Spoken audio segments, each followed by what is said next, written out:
बड़ी जोरदार सी एक बात है हरावल प्रतियोगिता की। मैं यदि बताऊं इस हरावल प्रतियोगिता की बात आपको कि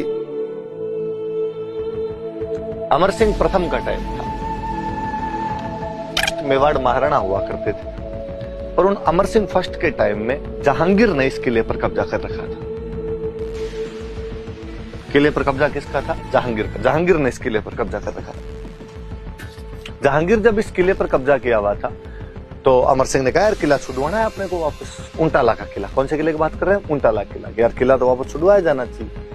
तो सही बात है, किला छुड़वाते, पर कैसे छुड़वाया जाए किला? तो आक्रमण करते हैं। तो मेवाड़ की तरफ से आक्रमण के अधिकार किसके पास में? सलुम्बर। मेवाड़ वाले हरावल के अंदर हमेशा कौन रहेगा? सलुम्बर वाले। तो सलुम्बर वालों का आगे भाई तैयारी करो। सलुम्बर का उस समय जो सामंत हुआ करता था, इसका नाम था जतर सिंह चुंडावत। जतर सिंह चुंडावत कहा भाई जतर सिंह जी हरावल के अंदर आप रहेंगे, जाइए और जाके युद्ध कीजिए और ऊंटाला का किला छुड़वाइए। चुंडा के जो वंशज हुए वो चुंडावत हुए। सलुम्बर वालों को मेवाड़ के हरावल में रहने का अधिकार मिला हुआ था। महाराणा प्रताप के एक भाई थे शक्ति सिंह। उन शक्ति सिंह के जो वंशज हुए उनको सक्तावत कहा गया। उन सक्तावतों का एक नेता वहां पर बैठा हुआ था जिसका नाम था बल्लू। बल्लू सक्तावत वहां पर बैठा हुआ था और बल्लू ने कहा कि राणा जी, अमर सिंह जी, ये क्या तरीका है? हर बार हरावल में सलुम्बर वाले क्यों जाए? हर बार हरावल में चुंडावती क्यों जाए? हमें मौका दो। कहा अब देखो ये तो रीति नीति चली आ रही है चुंडा जी के टाइम से। चुंडा जी ने राज्य का त्याग किया था, तब कहा गया था कि मेवाड़ के हरावल के अंदर हमेशा चुंडावत रहेंगे। तो ये तब से रीति, ये तो चेंज नहीं की। उन्होंने कहा क्यों? अब चुंडावत बहादुर होते हैं, ये जाएंगे। उनका बहादुर हम कौन से कम? हम भी बहादुर। एक बार मौका तो दे के देखें, पहले इस्तेमाल करें फिर विश्वास करें। अमर सिंह के सामने दिक्कत, उसकी दो सेना की टुकड़ियां आपस के अंदर विवाद कर रही है कि पहले मरने के लिए कौन जाना चाहता है। आप देखिए अद्भुत चीज, ये सौभाग्य किसको प्राप्त हो कि देश, राष्ट्र या राज्य के लिए पहले कौन मरेगा। चुंडावत कहें कि हमारा अधिकार है, आज दिन तक जब हम मरते हैं तो अब भी हमें मरने का अधिकार मिलना चाहिए, हमें लड़ने का अधिकार होना चाहिए। सक्तावत कहें कि हम कौन से बहादुर कम है, हमें मौका दो, हम बता देंगे कि हम भी वैसे ही बहादुरी से लड़ते हैं। तो अमर सिंह जी ने कहा चलो ठीक है, तुम दोनों अटैक करो। चुंडावतों की एक टुकड़ी अटैक करेगी, एक सक्तावतों की टुकड़ी अटैक करेगी। अलग अलग छोर से अटैक किए जाए। एक छोर से चुंडावत अटैक करेंगे, एक छोर से सक्तावत अटैक करेंगे। जो किले में पहले घुस गया, किला मुगलों की नफरत छोटी थी, जहांगीर की सेना बहुत कम थी उन दिनों के अंदर, स्वाभाविक था कि जीत तो लेंगे, उसमें तो कोई डाउट ही नहीं। पहले कौन घुसेगा? सक्तावतों ने कहा कि हम गेट की तरफ से जाएंगे, गेट तोड़ के अंदर घुसेंगे, ठीक है। चुंडावतों ने कहा कि हम दीवार वाली साइड से जाएंगे, हम दीवार तोड़ के घुसेंगे। कहते हैं कि गेट की तरफ से जब सक्तावत गए, सक्तावतों का नेता था बल्लू, इसने कहा भाई गेट की तरफ से जाते हैं। अपने राजस्थान में जो किलों के गेट हुआ करते थे, उन गेट के आगे लोहे की सूलें लगाई जाती थी, लोहे की भयंकर भयंकर किलें लगाई जाती थी। तो यार गेट के आगे तो किले हैं, ये गेट टूटेगा कैसे? तो इस गेटों को तोड़ने का एक तरीका होता था, हाथियों को पिलाते थे दारू, शराब पिलाई जाती हाथियों। वाकई हाथियों को शराब पिलाया करते थे, इसलिए हाथियों के साथ अक्सर एक शब्द जुड़ा ही रहता है, मदमस्त हाथी। हाथी मद में मस्ती हो जाया करता। किसका? कृपाराम जी खिड़िया का दवाई अपने। मद छकियो गजराज, गहभरियो चाले मत है, कुकरिया बेकाज, रोवे भूसे क्यों राजिया। कि गर्व में भरावा, मद से छकावा हाथी अपनी धुन में चलता रहता है, कुत्ते भगवान जाने उस हाथी को देखकर क्यों भौंकते रहते हैं। अक्सर जो हम हिंदी वाली वो कहावत बोलते हैं कि जब हाथी चलता है तो कुत्ते भौंकते हैं, उसका राजस्थानी वर्जन है कृपाराम जी का दोहा। आगे जब राज्य रे दोहे पढ़ेंगे तो मैं और बताऊंगा आपको इस बारे में।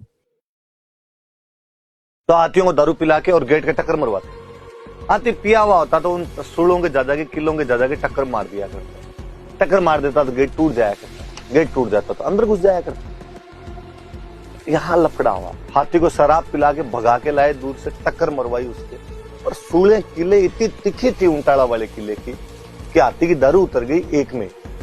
और हाथी ने दूसरी टक्कर मारने से मना कर दिया। हाथी ने कहा नहीं भाई, अपने से तो टक्कर आज मरी जाए, निकल मरी जाए। सक्तावतों को लगा कि यार यदि टक्कर नहीं लगी तो गेट नहीं टूटेगा, गेट नहीं टूटा तो अंदर नहीं घुस पाएंगे, और अपने अंदर नहीं घुसे तो चुंडावत दीवार वाली साइड से घुस जाएंगे और अपने दिक्कत हो जानी है, फिर हरावल उनके पास ही रह जाएगी। वो बल्लू जो सक्तावतों का नेता था, उसने कहा हाथी से टक्कर मारेगा, हाथी को भगा के लाए पर हाथी वहां आके रुक जाए उन किलों को देख। उसने कहा कि मैं इस गेट के आगे खड़ा हो जाऊंगा, मैं इस गेट के आगे खड़ा हो जाऊंगा, आप मेरी पीठ पे टक्कर मरवाओ। हाथी मेरी पीठ पे टक्कर मारी देगा, यहाँ पे तो उसकी किलें लगेगी नहीं, तो साहब ये सूले आपके आर पार हो जाएगी, क्या हो जाएगी तो हो जाएगी, एक आदमी मर जाएगा, तुम तो अंदर घुसोगे। तो बहादुर रंगड़ आदमी बल्लू सक्तावत उसके आगे खड़ा हो जाता है, हाथी को टक्कर उस बल्लू के वहां पे पीठ पे लाके हाथी की टक्करें मरवाई जाती है। 2-3 टक्करों के अंदर हाथी गेट तो तोड़ देता है, पर बल्लू सुड़ों के बीच झूल गया था। पर क्या जुनूनी आदमी था कि उसे लगा कि यार यदि गेट टूट गया और अपने वाले अंदर घुस गए तो ये हरावल के अधिकार सक्तावतों को मिलेंगे। पीढ़ियों पीढ़ियों तक मेवाड़ की सेना जब भी लड़ने जाएगी तो सबसे पहले रण मरण का सौभाग्य जो प्राप्त होगा मेरे वंशजों को प्राप्त होगा, मेरे साथियों का प्राप्त होगा। कहानी दूसरे तरफ की ओर विचित्र है कि जब चुंडावतों को पता चला कि इस प्रकार से सक्तावट गेट तोड़ के अंदर घुसने वाले हैं, वो चुंडावतों का प्रमुख, वो चुंडावतों का मुखिया जत्र सिंह अपने साथियों को कहता है यदि वो घुस गए ना तो ऊपर जाके चुंडा जी को मुंह नहीं दिखा पाएंगे। क्या कहेंगे चुंडा जी को ऊपर जाके, यार आपको जो हरावल का अधिकार मिला था, आपके वंशज जी इतने निर्बल निकले कि उनके हाथ से सक्तावतों ने चीज छीन ली, तो साहब क्या किया जाए, वो तो घुसने वाले हैं। उसने अपने साथी से कहा कि तू मेरा सिर काट के अंदर फेंक दे। पहले अंदर कौन जाना चाहिए, पहले मेरा सिर जाएगा, काट के अंदर फेंक दिया जाए, बाद में तुम घुस जाना। क्या टूटने वाली है दीवार, बस अपने अंदर घुस ही जाएंगे सारे। अरे क्या पता इतने में हो सकता हो घुस जाएंगे। साथी ने जत्र सिंह का सिर काटा, सिर काट के उसके अंदर फेंक दिया किले के अंदर। कहते हैं पहले सक्तावत घुसे थे, गेट तोड़ के अंदर घुस जाते हैं और यस हम आ गए, हम जीत गए। तो जत्र सिंह चुंडावत की मुंडी मुंडी पड़ी थी, शायद उसकी आंखें यही कह रही होगी कि ध्यान किधर है, तेरा हीरो इधर है। चुंडावत एक बार फिर किले के अंदर पहले घुस चुके थे। नजर न पूगी उन जग्यान गोड़ो पड़ियो न आए, पावाशू पहली घणों ने सिर पड़ियो गड़ जाए। नजर न पूगी उन जगह, जहां तक अभी तक नजरें भी नहीं पहुंची थी, गोड़ो पड़ियो न आए, जहां तक अभी तक तोपों के गोले भी नहीं पहुंच पाए थे। पावाशू पहली घणों, पैरों से भी बहुत पहले सिर पड़ियो गड़ जाए। उस योद्धा ने, उस बहादुर ने अपना सिर कटवा के गड्ढे के अंदर फेंक दिया था। ऐसे जुनूनी लोग थे तब तोड़ लिखता है।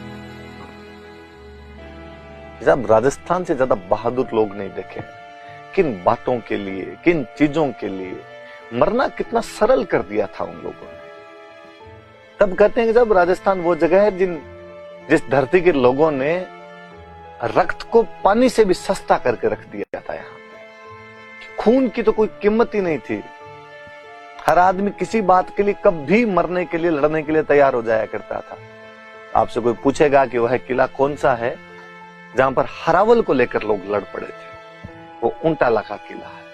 वो हरावल की लड़ाई किन के बीच हुई थी, तो सक्तावतों के और चुंडावतों के बीच हुई थी। उन दोनों के प्रमुख कौन थे? तो चुंडावतों का वो प्रमुख था जत्र सिंह और सक्तावतों का प्रमुख था बल्लू। किसके समय हुआ था? तो महाराणा अमर सिंह प्रथम के समय की बात है। कौन था मुगल बादशाह? कौन था, किसने कब्जा कर रखा था यहाँ पे? तो मुगल बादशाह जहांगीर ने यहाँ पर कब्जा कर रखा था, उसके समय की बात है। देख लीजिए आप, हरावल प्रतियोगिता के लिए प्रसिद्ध चुंडावत और सक्तावतों के नाम याद रखना इनके।